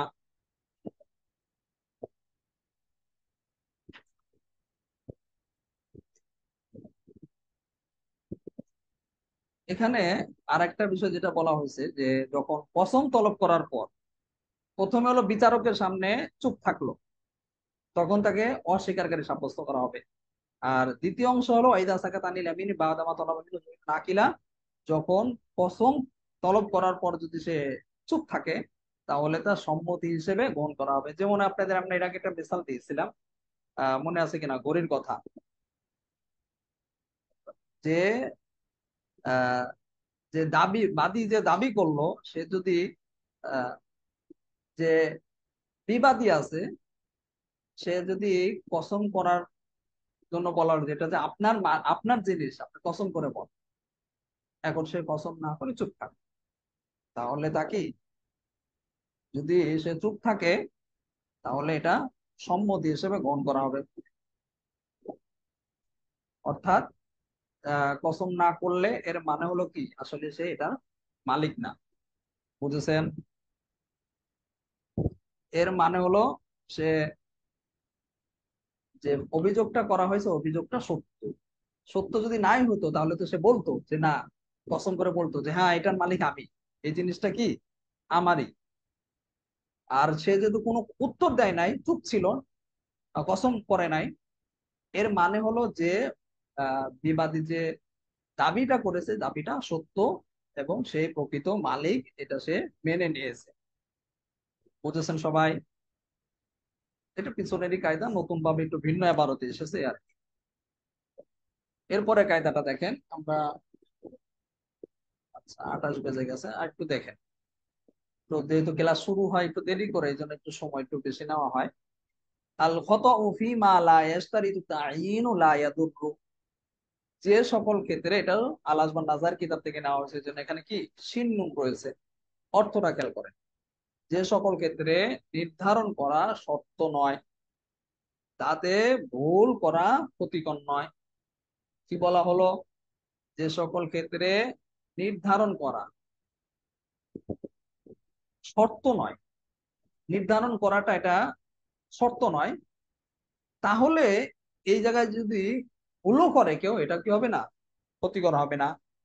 এর মানে হলো কোনো একটা বস্তু যদি নির্ধারণ করা ছাড়াই ওই বস্তুটা যদি সঠিক হয়ে যায়, যথার্থ হয়ে যায়, তাহলে তা নির্ধারণ করার তো প্রয়োজনই আসবে না, কারণ নির্ধারণ করা ছাড়াই তো নির্ধারণ হয়ে গেছে। এখন এটা নির্ধারণ করতে যদি আহ যে যদি দেখা যায় সে ভুলের শিকার হয়ে গেল, তাহলে কি এই ভুলটা হলেও তার যে আহ বিশুদ্ধতার যে বিষয়টা আছে এটার উপর কোনো রকম প্রভাব পড়বে না। কি জন্য প্রভাব পড়বে না? এই যে আমরা কায়দার মধ্যে বললাম না, কত ফিমা লা ইয়াশতারিতু তা'য়িনু লা ইয়াদুররু, যে সকল ক্ষেত্রে নির্ধারণ করা শর্ত নয়। এখানে নির্ধারণ করাটা শর্ত ছিল না, আবশ্যক ছিল। এখন এখানে গিয়ে সে নির্ধারণ করা ছাড়াই তো নির্ধারণ হয়ে যায়, যেহেতু শর্ত না এমনি হয়ে যায়, এরপরও সে নির্ধারণ করতে গেল, মানে একটু উস্তাদি করা যেটাকে বলে। তো নির্ধারণ করতে গেলে নির্ধারণ করতে গিয়ে যদি এখন ভুলও করে ফেলে, লায়াত, এতে কি হবে না, কোনো অসুবিধা নেই, ক্ষতি হবে না, কোনো সমস্যা। দেখেন একটা মেসাল আছে যে নামাজের রাকাত সংখ্যা নির্ধারণ করা বিষয় নিয়ে। নামাজের যে রাকাত সংখ্যা আছে এটা নির্ধারণ করা কি, এটা কোনো শর্ত না। এখন যদি কোনো একটা কোনো একজন ব্যক্তি যদি মনে করেন কোনো একটা নামাজের আহ আসরের নামাজ হোক, জোহরের নামাজ হোক, যে কোনো নামাজের নিয়ত করতে গিয়ে সে জোহরের নামাজের আহ 3 রাকাত বা 5 রাকাত নামাজ পড়ছে, এরকম একটা নিয়ত করলো, অথচ আমরা জোহরের নামাজ জানি যে 4 রাকাত। সেই রকম একটা ভুল করে বসে 3 রাকাত বললো অথবা 1 রাকাত বেশি বললো, 4 রাকাত না বলে 5 রাকাত। এই যে যে রাকাত সংখ্যা নির্ধারণ করতে গিয়ে তার যে মিস্টেক হয়ে গেল, ভুল হয়ে গেল, এই যে ভুলের কারণে তার কিন্তু নামাজের মধ্যে কি হবে না, কোন রকম সমস্যা সৃষ্টি হবে না, নামাজের কোনো ঘাটতি হবে না। কারণ কি? কারণ হলো আমরা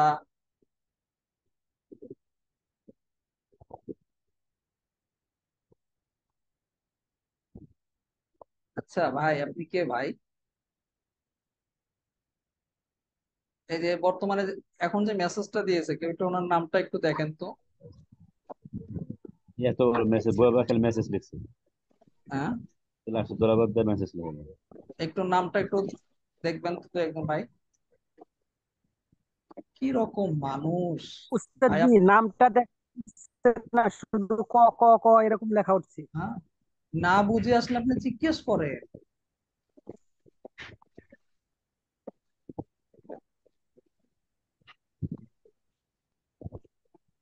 বাস্তব সত্য যেটা ওস্তাদ, যে যে আমরা এই তামরিনের কথাগুলো শুনলে আমরা আরো উপকৃত হই যে আমাদের ভুলগুলা কোন জায়গায় আছে।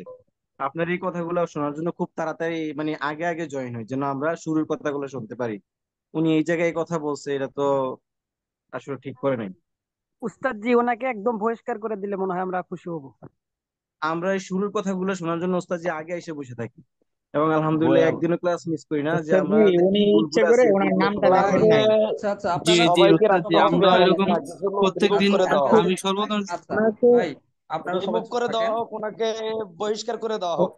জি জি ওনাকে বহিষ্কার করে দেওয়া উস্তাদ জি, হোক, মানে এটা আচ্ছা জোরালো আবদার। আচ্ছা, আপনারা আপনারা চুপ শুধু থাকেন সবাই। যেভাবে যে কথা হয়তো বলছে ওনার কথা ওনাকে ভাই আমরা বহিষ্কার হ্যাঁ, করলে সবাই চুপ আপনারা, হয়ে যাই, আমরা সবাই চুপ হয়ে যাই, ওস্তাদ জি যা বলে সেটাই। সে আমাদেরকে কুত্তার বাচ্চা বলে সম্বোধন করছে, আসলে সে মানুষটা কত খারাপ আল্লাহ জেনে ভালো। উস্তাদের সিদ্ধান্ত, আমাদের সিদ্ধান্ত। মানে তার টাইমের এত গুরুত্ব, মানে সে তামদিনে আলোচনা কেন করা হয়, এটা হলো তার মূল ক্ষোভ। ভাই, আপনি কারণ ও তো যদি তামরিন একটা হলে হয় নাই জীবনে, এই জন্য ওর আপনি যদি তামরিনের সমস্যা। ক্লাসে থাকেন, আ- আসলে কি উনি বল, আবার শেষে অনেক খারাপ ভাষা ব্যবহার করছে। আহ, না তার মেসেজটা দেখলাম।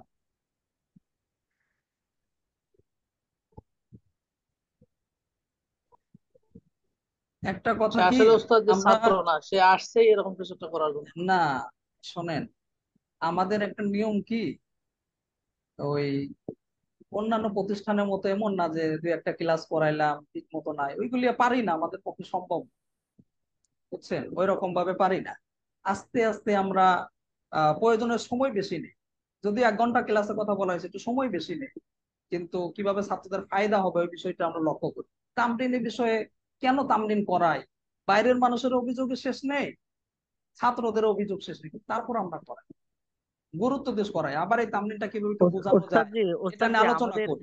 আপনি আর যে আপনি যে এই আলোচনাটা, কথাগুলো বলতেছেন, আমাদের এই সমস্ত কথার ব্যাপারে কোনো এসকাল নাই, কোনো অভিযোগ নাই, আমরা সবাই সন্তুষ্ট। কিন্তু যে এই কাজটা করছে তাকে তাড়াতাড়ি ধরার চেষ্টা করি, জি জি তাকে জি, যেভাবে আমরা ধরতে হবে। আমি হ্যাঁ প্রত্যেকদিন তাড়াতাড়ি আসি যেন তামরিন গুলোর যে আমরা মূল আলোচনা গুলো আছে আমরা এগুলো শুনুন শোনার কি জন্য। চাই শুনুন না শুনুন। আর শব্দগুলা কি উস্তাদ জি, ব্যবহার করছে দেখছেন এ- ওস্তাদ তার জি? ব্যাপারে আইনি ব্যবস্থা আপনারা নেন, যদি আইনি ব্যবস্থা সম্ভব নিলে ভালো হয়, হয়।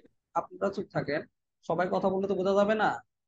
উনি তামরিনের শুরুর দিকে কেন কথা বলা, এটা কিন্তু জবাব আগেও বলা হয়েছে যে শুরুর দিকে আমরা একটু তামরিন আলোচনা করলে তামরিনের বিষয়টা একটু অনেকে বুঝতে সুবিধা হবে। তারপর আবার আলোচনা এই জন্য করি, অনেকে আছে ইমামতি করে মসজিদে, তাদের আহ অধিকাংশ মসজিদে কিন্তু 9টায় জামাত, মানে অনেক জায়গায় 9টায়। তো যারা মসজিদে ইমামতি করে, সে তো ক্লাসের সময় 9টায় জয়েন হওয়া তার জন্য কঠিন।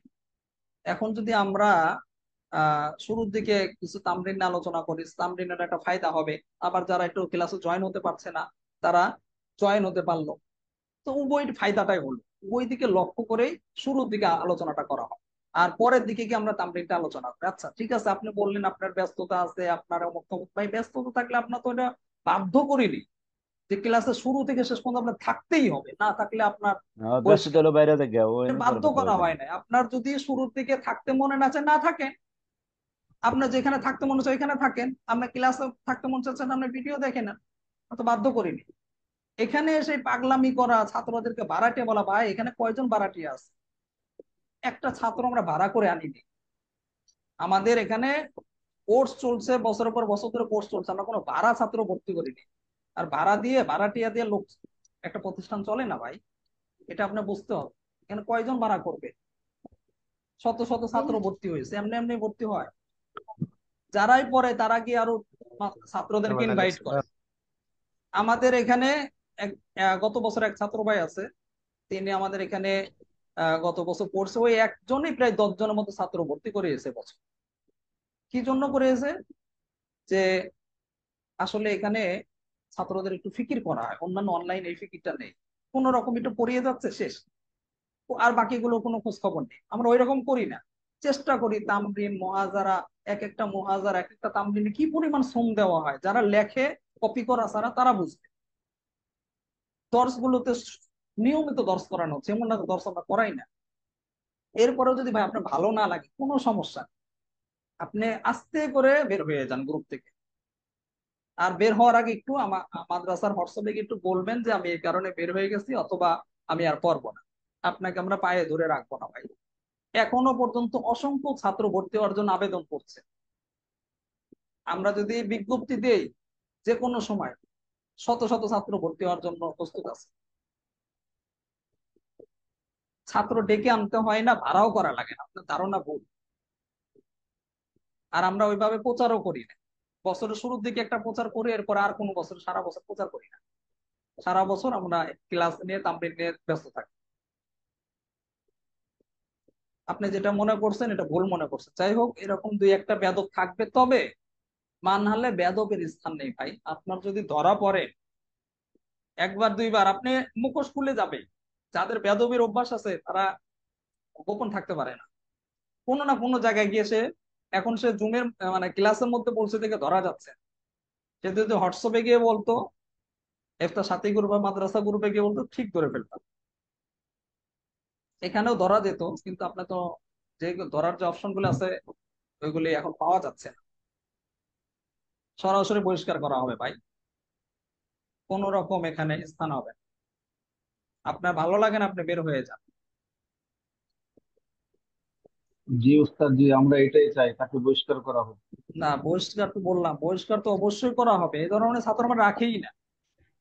জি, তাকে বহিষ্কার করা উচিত, আপনারা এটা সময়। বিশ্বাস করবেন কিনা, গত বছরে এর আগেও ছাত্র এরকম বেয়াদবি করছে, করার পরে ওই ছেলেকে আরো দুই এক জায়গায় ভর্তি হয়েছে।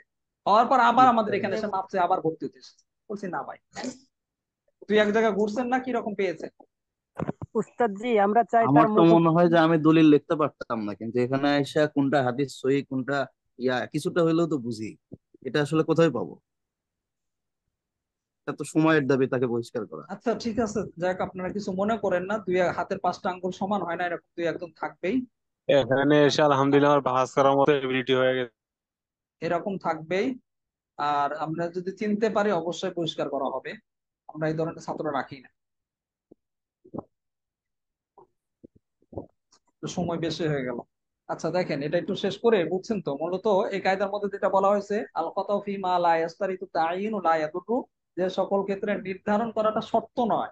এই ধরনের ক্ষেত্রে যদি ভুলও হয়ে যায়, তারপরে কি ভুলটা ক্ষতিকর নয়। যেমন নামাজের রাকাত সংখ্যার এখানে একটা হাসিয়ার মধ্যে দেখেন মেসাল দিয়েছে। যদি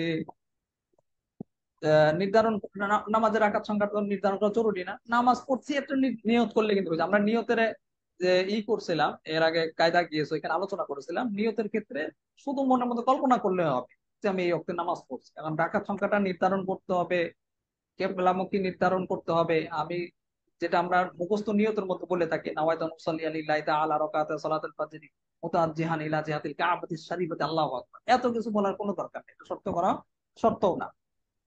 এই জন্য উস্তাদ এখানে জি যদি একটা রাকাত সংখ্যা নির্ধারণ করতে গিয়ে উস্তাদ ভুল জি, হয়ে ইমাম সাহেব যদি নামাজ পড়ায়, তাহলে কি ওই যে মুসল্লিদেরকে নিয়ে যে নামাজ পড়ে, এটা কি নিয়ত করা লাগবে? যদি বাংলাতে বলে ফেলেন আমি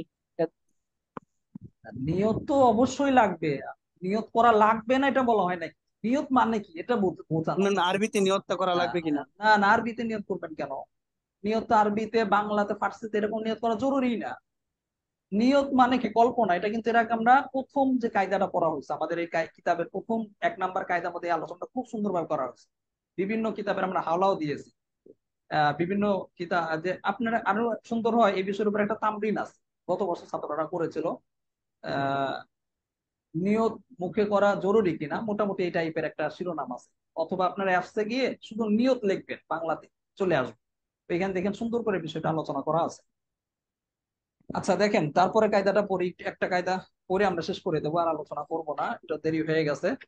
দেখেন, খয়রুল উমুরি আওসাতুহা, এটা খুবই প্রসিদ্ধ একটা কায়দা বা প্রসিদ্ধ হাদিসের অংশ, যে মধ্যম পন্থা অবলম্বন করাটাই কি সর্বক্ষেত্রে উত্তম।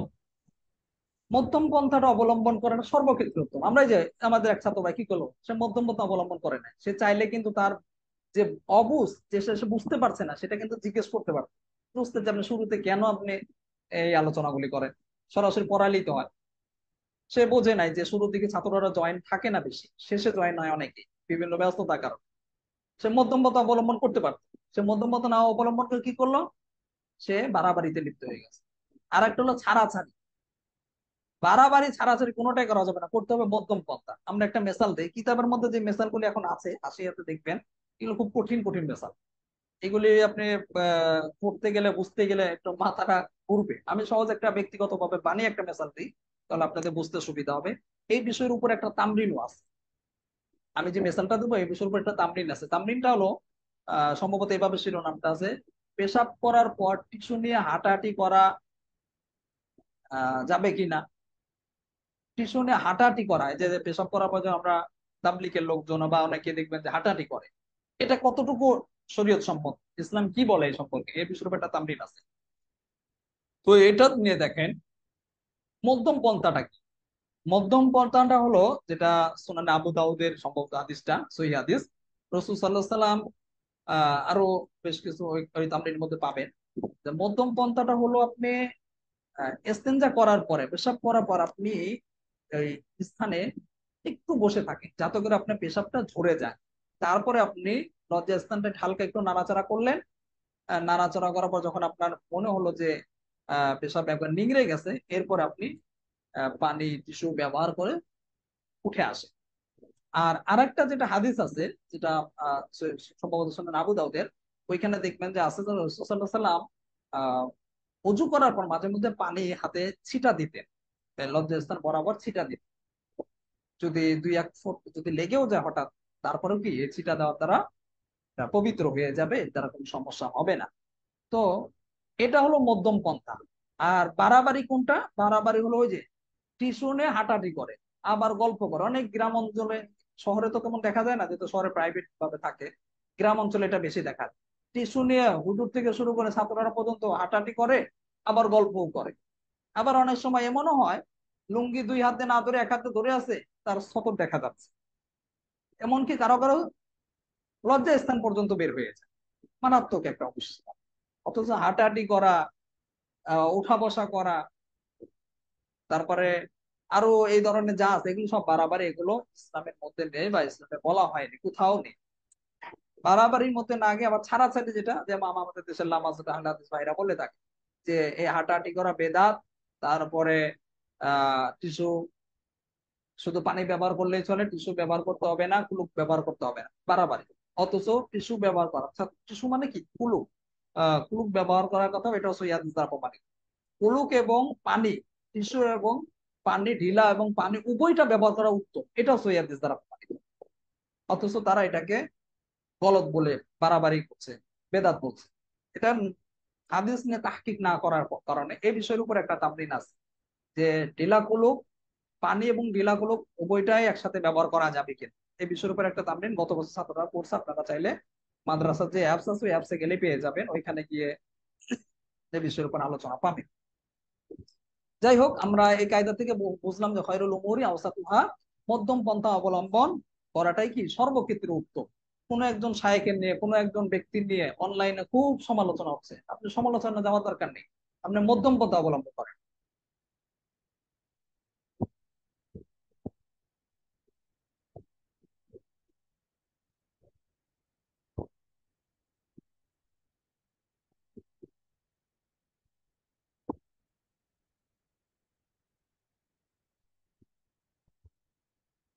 আচ্ছা, ঠিক আছে, আজকে এই পর্যন্তই থাক। আহ আগামীকালকে ইনশাল্লাহ আমরা 133 নাম্বার থেকে পড়বো। আজকে একটু সময় বেশি হয়ে গেল, ক্ষমা সুন্দর দৃষ্টিতে দেখবেন। আসলে আপনাদের সময় একটু বেশি নেই, আমরা এই জন্যই, যাতে করে আপনাদের একটু ফায়দা হয়। আমরা একটু তামরিন নিয়ে আলোচনা করি, তারপরে কিতাবের দর্শ নিয়ে একটু আলোচনা করি, যাতে করে আপনাদের ফায়দা হয়। কারো যদি পরিপূর্ণ সময় না থাকতে পারেন, কোনো সমস্যা নেই, আপনি পরে গিয়ে ভিডিও দেখে নেবেন যদি আপনার কাছে মুনাসিব মনে হয়। আর আপনার উস্তাদ জি মুনাসিব না মনে হলে আমরা বাধ্য করবো না। যার তামরিন গুলো যারা নিয়মিত করবে, দর্শে যারা নিয়মিত থাকবে, তাদের বেশি ফায়দা হবে। আর কেউ যদি না করে, তার ফায়দা হবে না, খালি এসেছিল খালিই চলে যেতে হবে। আর যারা নিয়মিত তামরিন করবে, মুআযারা থাকবে, ও দর্শ উপস্থিত থাকবে, তাদের জন্য বিশেষ পুরস্কার বছর শেষে থাকবে ইনশাআল্লাহ মাদ্রাসার পক্ষ থেকে। আল্লাহ তাআলা আমাদের সবাইকে কথাগুলোর উপর আমল করার তৌফিক দান করুন। সুবহানাল্লাহি ওয়া আমিন। বিহামদিহি, সুবহানাল্লাহি ওয়া বিহামদিহি, আশহাদু আল্লা ইলাহা ইল্লা আনতা, আস্তাগফিরুকা ওয়া আতুবু ইলাইক। আসসালামু আলাইকুম।